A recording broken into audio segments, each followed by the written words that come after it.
હૈદરાબાદની મેડિકલ કોલેજમાં થયેલ પ્રેમ. હૈદરાબાદની એક જાણીતી મેડિકલ કોલેજમાં નવા સત્રની શરૂઆત થઈ હતી. દેશના અલગ અલગ રાજ્યોમાંથી વિદ્યાર્થીઓ પોતાના ડોક્ટર બનવાના સપના લઈને આવ્યા હતા. એ જ ભીડમાં બિહારની મરિયમ અને ગુજરાતના એક જિલ્લાના યુવાન કાળુ પણ હતા.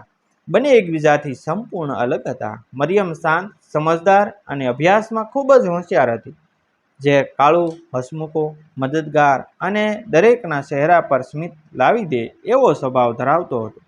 પ્રથમ દિવસે એનાટોમીની લેબમાં બંનેની મુલાકાત થઈ. મરિયમને કેટલાક નોટ્સ સમજવામાં મુશ્કેલી પડી રહી હતી, ત્યારે કાળુએ આગળ વધીને તેની મદદ કરી. એ દિવસ માત્ર એક સામાન્ય મુલાકાત હતી, પરંતુ કદાચ નસીબે બંને માટે કંઈક ખાસ લખ્યું હતું. ધીમે ધીમે બંને લાઇબ્રેરીમાં સાથે બેસવા લાગ્યા, કેન્ટીનના ચા પીવા લાગ્યા અને લાંબા સમય સુધી પોતાના સપનાઓ વિશે વાતો કરવા લાગ્યા. મરિયમને કાળુની સાદગી ગમતી હતી. કાળુને મરિયમની આંખોમાં રહેલી નિર્દોષતા અને તેના શબ્દોમાં રહેલી મીઠાશ ગમતી હતી. દિવસો પસાર થતા મિત્રતા વધુ ગાઢ બનતી ગઈ. કોલેજના કેમ્પસમાં જ્યાં પણ બંને સાથે દેખાતા, મિત્રો મજાકમાં તેમને ફ્યુચર ડોક્ટર કપલ કહીને બોલાવતા. એક સાંજે કોલેજના ગાર્ડનમાં વરસાદ પછીનું સુંદર વાતાવરણ હતું.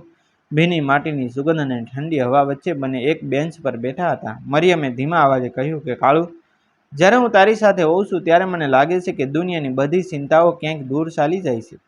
કાળુ થોડા ક્ષણ માટે ચૂપ રહ્યો. પછી તેણે કહ્યું કે મરિયમ, મને પણ એવું જ લાગે છે. કદાચ એ જ પ્રેમ હશે. આ શબ્દો સાંભળીને મરિયમના ચહેરા પર શરમાળ સ્મિત આવી ગયું. બંને એકબીજાની આંખોમાં જોયું. એ ક્ષણે શબ્દોની જરૂર નહોતી. બંનેના દિલ એકબીજાની લાગણીઓ સમજી ચૂક્યા હતા. ત્યાંથી તેમનો સંબંધ વધુ સુંદર બન્યો.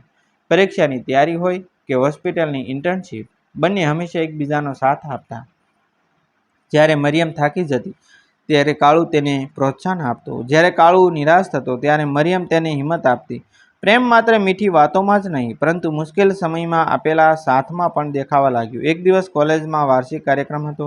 મરિયમ પરંપરાગત ડ્રેસમાં ખૂબ સુંદર લાગી રહી હતી. કાળુ તેની તરફ જોઈ રહ્યો હતો અને તેની નજર હટતી જ નહોતી. કાર્યક્રમ પછી બંને કોલેજના કેમ્પસમાં ફરી રહ્યા હતા. સાંજની રાત હતી અને આસપાસ શાંતિ હતી. મરિયમે હળવેથી પૂછ્યું, શું જોઈ રહ્યો છે? કાળુ હસ્યો અને બોલ્યો, આજે તો તને જોઈને એવું લાગે છે કે ચાંદ પણ તારી સામે ફીકો લાગે. મરિયમ શરમાઈ ગઈ. તેણે હળવેથી કાળુના ખભા પર માથું ટેકાવ્યું. બંને થોડો સમય એમ જ બેઠા રહ્યા. એ ક્ષણ તેમના જીવનની સૌથી સુંદર યાદોમાંની એક બની ગઈ. સમય સાથે તેમનો પ્રેમ વધુ મજબૂત બનતો ગયો. બંને નક્કી કર્યું કે પહેલાં પોતાનું અભ્યાસ પૂર્ણ કરશે અને પછી પોતાના પરિવારને તેમના સંબંધ વિશે જણાવીને જીવનભર સાથે રહેવાનો નિર્ણય કરશે. જોકે રસ્તો સરળ નહોતો. અલગ રાજ્યો, અલગ ભાષાઓ અને અલગ પરિવારો વચ્ચે ઘણી પડકારો હતા, પરંતુ બંનેને વિશ્વાસ હતો કે સાચો પ્રેમ દરેક મુશ્કેલીને હરાવી શકે છે. ઇન્ટર્નશીપના દિવસોમાં બંને ઘણીવાર હોસ્પિટલની કેન્ટીનમાં મોડી રાત સુધી બેઠા રહેતા. દર્દીઓની સેવા કરતાં કરતાં થાકી જતા, પરંતુ એકબીજાની સાથે થોડો સમય પસાર કરતાં જ તેમની બધી થાક દૂર થઈ જતી.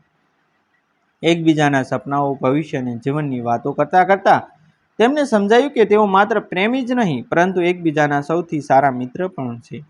અંતે તે દિવસ આવ્યો જ્યારે બંને ડૉક્ટર બનીને ગ્રેજ્યુએટ થયા. કોલેજના ગ્રાઉન્ડમાં ગ્રેજ્યુએશન સમારોહ દરમિયાન જ્યારે બધાએ ટોપી હવામાં ઉછાળી, ત્યારે મરિયમ અને કાળુએ એકબીજા તરફ જોયું. બંનેની આંખોમાં ખુશીના આંસુ હતા.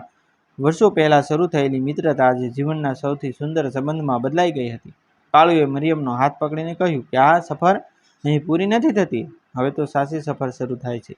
મરિયમે સ્મિત સાથે જવાબ આપ્યો, જ્યાં સુધી તું મારી સાથે છે ને, ત્યાં સુધી દરેક રસ્તો સુંદર છે. હૈદરાબાદની એ મેડિકલ કોલેજ આજે પણ ત્યાં જ છે. નવા વિદ્યાર્થીઓ આજે પણ ત્યાં પોતાના સપનાઓ લઈને આવે છે, પરંતુ એ કોલેજના અનેક કિસ્સાઓમાં મરિયમ અને કાળુની પ્રેમ કથા એવી હતી જે લોકો વર્ષો સુધી યાદ રાખે, કારણ કે એ પ્રેમ માત્ર આકર્ષણ નહોતો, પરંતુ વિશ્વાસ, મિત્રતા, સન્માન અને જીવનભરના સાથનો હતો.